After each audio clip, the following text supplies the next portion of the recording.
అందరికీ నమస్కారము. Welcome to కీర్తి వంటిల్లు. ఈరోజు మన వీడియోలో కప్పు గోధుమ పిండితో జ్యూసీగా నోట్లో వెన్నలా కరిగిపోయే ఒక మంచి స్వీట్ రెసిపీని చేసి చూపించబోతున్నాను. వీడియోను స్కిప్ చేయకుండా పూర్తిగా చూసి ఒక చిన్న లైక్ చేయండి ఫ్రెండ్స్. ఈ స్వీట్ తయారు చేసుకోవడానికి ముందుగా ఒక మిక్సింగ్ బౌల్లోనికి 1 కప్పు గోధుమ పిండి వేసుకోవాలి. అలాగే 1 కప్పు మిల్క్ పౌడర్ వేసుకోవాలి. మిల్క్ పౌడర్కి బదులుగా అరకప్పు తెల్లటి ఉప్మా రవ్వ, సూజీ రవ్వ అంటాం కదా, ఆ రవ్వని మెత్తగా మిక్సీ పట్టుకొని వేసుకోండి. ఇప్పుడు పిండిని ఒకసారి కలుపుకోవాలి. ఇలా కలిపిన తర్వాత ఇందులో చిటికెడు బేకింగ్ పౌడర్ వేసుకోవాలి. బేకింగ్ పౌడర్ లేకపోతే 1/2 టీ స్పూన్ వరకు బేకింగ్ సోడా వేసుకోవచ్చు, అంటే వంట సోడా వేసుకోండి. ఇప్పుడు పిండిని ఒకసారి బాగా కలుపుకోవాలి. ఇలా కలిపిన తర్వాత ఈ పిండిలో కొద్దిగా కాచి చల్లార్చిన పాలు వేసుకుంటూ కలుపుకోండి. పిండిని సాఫ్ట్ ముద్దలాగా కలుపుకోవాలి. ఒకేసారి ఎక్కువ పాలు వేసుకోవద్దు, కొద్దిగా పాలు వేసుకుంటూ కలుపుకోండి. ఇలా తగినన్ని పాలు వేసుకుంటూ పిండిని ఇలా సాఫ్ట్ ముద్దలాగా కలుపుకోవాలి. ఇలా కలిపిన తర్వాత ఈ పిండి పైన 1 స్పూన్ నూనె కానీ నెయ్యి కానీ వేసుకొని పిండిని మళ్ళీ ఒకసారి బాగా కలుపుకొని మూత పెట్టుకొని ఒక 10 నిమిషాలు పక్కకు పెట్టుకోండి. పిండి చక్కగా నానుతుంది. 10 నిమిషాల తర్వాత మూత తీసుకొని పిండిని ఒకసారి బాగా కలుపుకోవాలి. ఇలా కలిపిన తర్వాత ఈ పిండిని ఒక చెక్క పైన కానీ ఫ్లోర్ పైన కానీ పెట్టుకొని చపాతీ కర్రతో రౌండ్గా కొంచెం మందంగా ఉండేలా రుద్దుకోవాలి. ఎక్కువ ప్రెషర్ పెట్టి గట్టిగా ఒత్తినట్టుగా రుద్దుకోవద్దు, లైట్గా పైన రుద్దుకోండి. అలాగే కొంచెం మందంగా ఉండేలా రుద్దుకోవాలి. ఈ విధంగా రుద్దుకున్న తర్వాత చుట్టూరు చివర్లు కొంచెం కట్ చేసుకోండి. ఇలా వీడియోలో చూపించిన విధంగా 4 వైపులా కట్ చేయండి. ఇలా కట్ చేసుకొని ఎగస్ట్రా పిండిని తీసేయండి. ఇప్పుడు మీకు నచ్చినట్టుగా ముక్కలుగా కట్ చేసుకోవాలి. ఇక్కడ నేను కొంచెం పెద్ద ముక్కలుగా కట్ చేశాను. మీరు కావాలంటే చిన్న ముక్కలుగా అయినా కట్ చేసుకోవచ్చు. ఇలా కట్ చేసిన ముక్కలన్నిటినీ కూడా ఒక ప్లేట్లోనికి పెట్టుకొని పక్కకు పెట్టుకోండి. తర్వాత స్టవ్ ఆన్ చేసుకొని స్టవ్ పైన వెడల్పుగా మందంగా ఉన్న కడాయిని పెట్టుకోవాలి. అందులో 1 కప్పు చక్కెర వేసుకోండి. అలాగే 1 కప్పు నీళ్లు వేసుకోవాలి.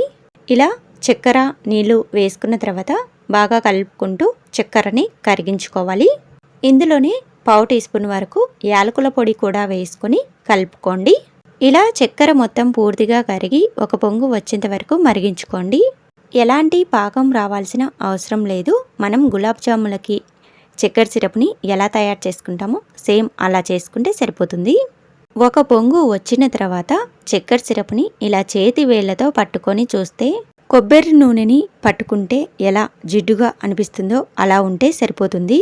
ఇలా వచ్చాక స్టవ్ని ఆఫ్ చేసుకొని ఈ చక్కెర సిరప్ని పక్కకు పెట్టుకోండి. ఇప్పుడు మళ్ళీ స్టవ్ ఆన్ చేసుకొని స్టవ్ పైన కడాయి పెట్టుకొని డీప్ ఫ్రైకి సరిపడినంత నూనె వేసుకొని వేడి చేసుకోవాలి. నూనె ఎక్కువ వేడి అవ్వకూడదు, గోరువెచ్చగా ఉండాలి. నూనె గోరువెచ్చగా అయ్యాక స్టవ్ని మీడియం ఫ్లేమ్లో పెట్టుకొని ఇప్పుడు మనము ముందుగా కట్ చేసి పెట్టుకున్న పిండి ముక్కల్ని ఇలా నూనెలోనికి వేసుకోవాలి. నూనెకు సరిపడినన్ని నిండుగా కాకుండా నూనెలో కొంచెం గ్యాప్ ఉండేలా వేసుకోండి. ఎందుకంటే ఇవి నూనెలో వేసినప్పుడు అవి బాగా పొంగుతూ వస్తాయి. ఇలా నూనెలో సరిపడినన్ని వేసుకున్న తర్వాత స్టవ్ని మీడియం ఫ్లేమ్లో పెట్టుకొని ఇవి పైకి పొంగుతూ వచ్చేంత వరకు అస్సలు కదిలించవద్దు. ఇలా అన్నీ కూడా పైకి పొంగుతూ వచ్చిన తర్వాత కలుపుకుంటూ ఫ్రై చేసుకోవాలి. మీడియం ఫ్లేమ్లో ఇలా కలుపుకుంటూ ఫ్రై చేసుకుంటే అన్ని వైపులా సమానంగా బాగా ఫ్రై అవుతాయి. ఇవి ఫ్రై అవ్వడానికి కాస్త టైం పడుతుంది. నిదానంగా ఫ్రై చేసుకుంటేనే లోపలి వరకు పచ్చిగా లేకుండా బాగా ఫ్రై అవుతాయి. ఇలా లైట్ గోల్డెన్ కలర్ వచ్చేంత వరకు బాగా ఫ్రై చేసుకున్న తర్వాత వీటిని ఒక జాలి గరిటెలోనికి తీసుకోండి. ఇప్పుడు వీటిని మనం ముందుగా తయారు చేసి పెట్టుకున్న చక్కెర సిరప్లోనికి వేసుకోవాలి. వీటిని చక్కెర సిరప్లో వేసుకున్నప్పుడు చక్కెర సిరప్ వేడిగా ఉండాలి. అలాగే మనం ఫ్రై చేసుకున్న ముక్కలు కూడా వేడిగా ఉండేలా చూసుకోండి. ఒకవేళ చక్కెర సిరప్ చల్లగా అయిపోతే మళ్ళీ స్టవ్ పైన పెట్టుకొని కొంచెం వేడి చేసుకొని ఆ తర్వాత ఈ ముక్కలు వేసుకోండి. ఇలా 2 కూడా వేడిగా ఉన్నప్పుడు వేసుకున్నారనుకోండి, మనకు ఈ ముక్కలు చక్కెర సిరప్ని తొందరగా పీల్చుకుంటాయి, సాఫ్ట్గా వస్తాయి. ఇలా చక్కెర సిరప్లో వేసుకున్న తర్వాత ఒక 2 నిమిషాల పాటు 2 వైపులా ఇలా తిప్పుకుంటూ కలిపారంటే చక్కెర సిరప్ని తొందరగా పీల్చుకుంటాయి. ఇవి చక్కెర సిరప్ని పీల్చుకునే లోపు మనము రెండో వాయి మిగిలిన ముక్కల్ని కూడా నూనెలో వేసుకొని ఫ్రై చేసుకొని పెట్టుకోండి. ఇవైతే చక్కెర సిరప్ని బాగా పీల్చుకున్నాయి. వీటిని తీసి ఒక ప్లేట్లోనికి వేసుకోండి. ఇలానే మిగతావి కూడా చక్కెర సిరప్లో వేసుకొని 2 నిమిషాలు పెట్టుకొని తీసుకోండి. సాఫ్ట్గా జ్యూసీగా చాలా బాగుంటాయి. తప్పకుండా ట్రై చేయండి. ఇలాంటి మరిన్ని రెసిపీస్ కోసం కీర్తి వంటిల్లు ఛానల్ని సబ్స్క్రైబ్ చేసుకోండి. Thanks for watching.